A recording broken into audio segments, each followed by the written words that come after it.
नमस्कार दोस्तों, स्वागत है आपका वोकल न्यूज पर। बिहार में नगरीय निकाय चुनाव को लेकर पटना हाईकोर्ट ने बड़ा आदेश दिया है। हाईकोर्ट ने कहा कि अति पिछड़ा वर्ग यानी ईबीसी के लिए 20% आरक्षित सीटों को जनरल कर नए सिरे से नोटिफिकेशन जारी करें। साथ ही राज्य निर्वाचन आयोग से कहा गया कि वह मतदान की तारीख आगे बढ़ाना चाहे तो बढ़ा सकता है। इस फैसले के साथ ही 10 और 20 अक्टूबर को होने वाली नगरपालिका चुनाव पर फिलहाल रोक लगा दी गई है। फिलहाल राज्य निर्वाचन आयोग की तरफ से इस संबंध में कोई नोटिफिकेशन जारी नहीं किया गया है।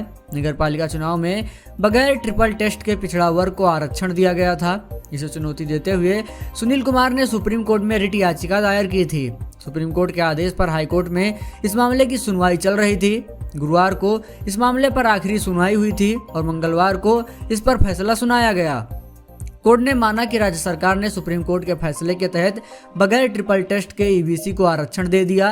राज्य निर्वाचन आयोग सुप्रीम कोर्ट की गाइडलाइन का पालन किए बिना ही चुनाव करा रहा था। इसको लेकर आयोग को हाईकोर्ट ने फटकार भी लगाई है।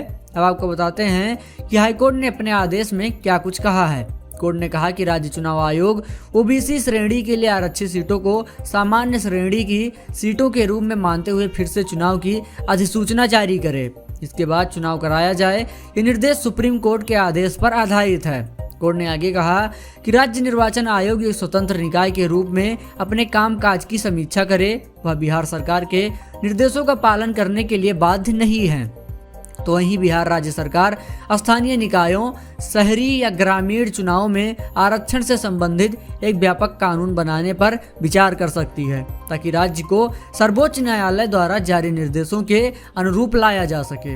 आपको बता दें, पिछले साल दिसंबर में सुप्रीम कोर्ट ने कहा था कि किसी राज्य में स्थानीय निकाय चुनाव में आरक्षण की अनुमति तब तक नहीं दी जाएगी जब तक राज्य सरकार सुप्रीम कोर्ट द्वारा तय किए गए मानकों को पूरा नहीं कर लेती है। 2010 में सुप्रीम कोर्ट ने मानक तय कर दिए थे। आरोप है कि बिहार सरकार ने सुप्रीम कोर्ट के मानकों को पूरा नहीं किया और नगर निकाय चुनाव की प्रक्रिया शुरू कर दी गई। इसके खिलाफ सुप्रीम कोर्ट में याचिका दायर की गई थी। तो वहीं बिहार सरकार ने कोर्ट में कहा कि चुनाव कराने का फैसला सही है। वहीं याचिका दायर करने वालों की ओर से बहस करने वाले वकीलों का कहना था कि बिहार सरकार ने गलत फैसला लिया है। नगर निकाय चुनाव में आरक्षण में सुप्रीम कोर्ट के फैसले की अनदेखी की गई है।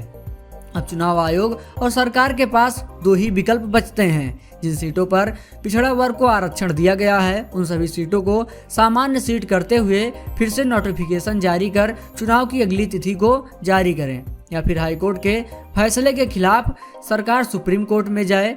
यानी दोनों ही स्थिति में तत्काल चुनाव नहीं हो सकेगा। अब देखना होगा सरकार आगे इस पर क्या फैसला लेती है। आगे की अपडेट्स जानने के लिए बने रहिए वोकल न्यूज के साथ।